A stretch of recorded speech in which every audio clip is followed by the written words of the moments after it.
Have you ever wondered who the richest person in history was? It wasn't a tech billionaire or a Wall Street tycoon. It was an African king who lived over 700 years ago. A man whose name became synonymous with a level of wealth so vast it is almost impossible to comprehend. This is the story of Mansa Musa, the legendary emperor of the Mali Empire. Imagine a time when empires were forged not just by swords, but by faith and gold. In the heart of West Africa, a powerful kingdom rose, controlling over half of the world's known gold supply. At its helm was Mansa Musa, a ruler whose riches were said to rival the sun itself. His caravans stretched beyond the horizon, and his palaces were architectural marvels, shimmering with precious metals. But to understand Mansa Musa, you have to look beyond the gold.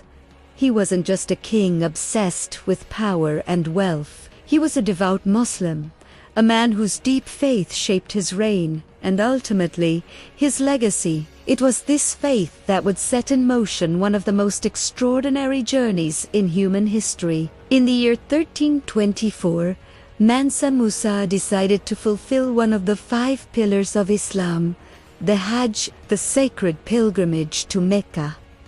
But this was no ordinary journey. This was a procession fit for the wealthiest man on earth. It was an entire city on the move. Picture this: a caravan of 60,000 people.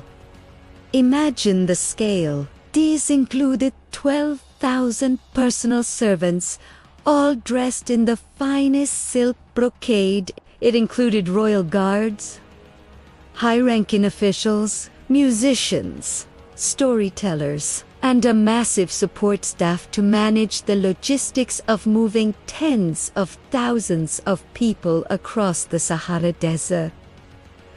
And then there were the camels, 80 to 100 camels, each one loaded with up to 135 kilograms. That's 300 pounds of pure, glittering gold dust.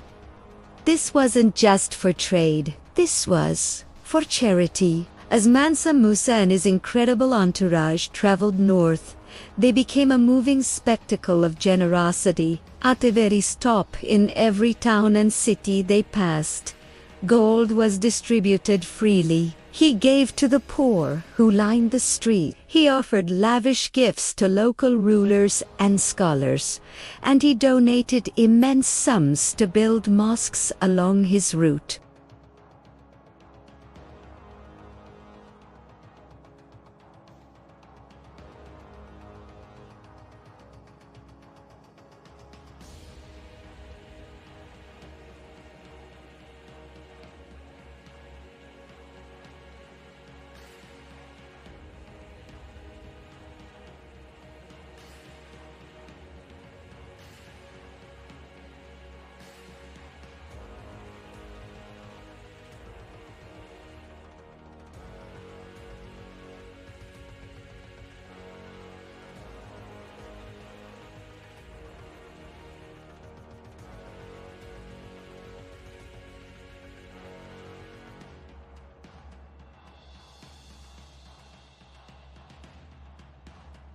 Merchants were ruined, markets were in chaos, and it took the powerful Egyptian economy a full 12 years to recover from the shockwave of Mansa Musa's visit. A conqueror might shatter a nation with an army, but who had ever shaken a kingdom with kindness?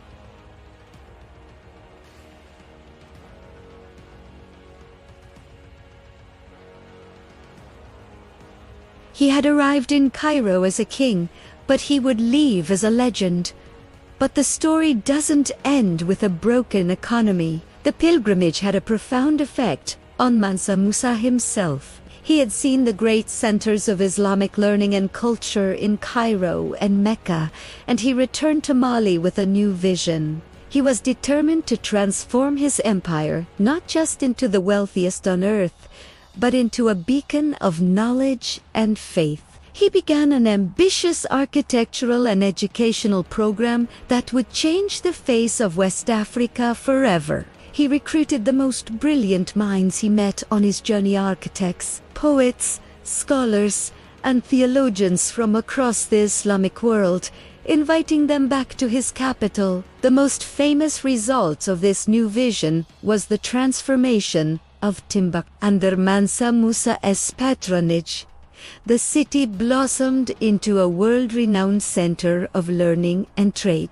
He commissioned the construction of magnificent mosques, including the legendary Jingarbar Mosque, a masterpiece of Sahelian architecture that still stands today. But his greatest achievement was the founding of the University of Sang. This wasn't just a university. It was a sprawling complex of schools and libraries that attracted scholars from all over Africa and the Middle East.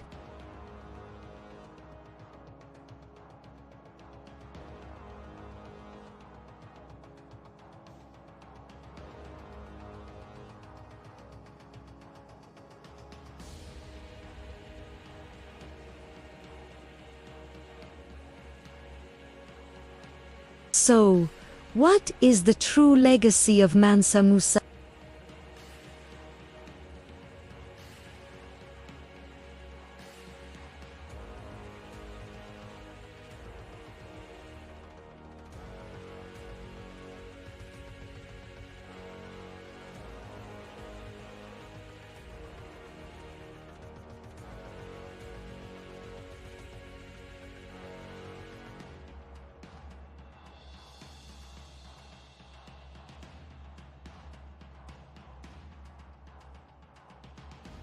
His story is a powerful reminder that history is full of incredible figures whose stories have often been pushed to the margins. Mansa Musa was more than just the richest man who ever lived.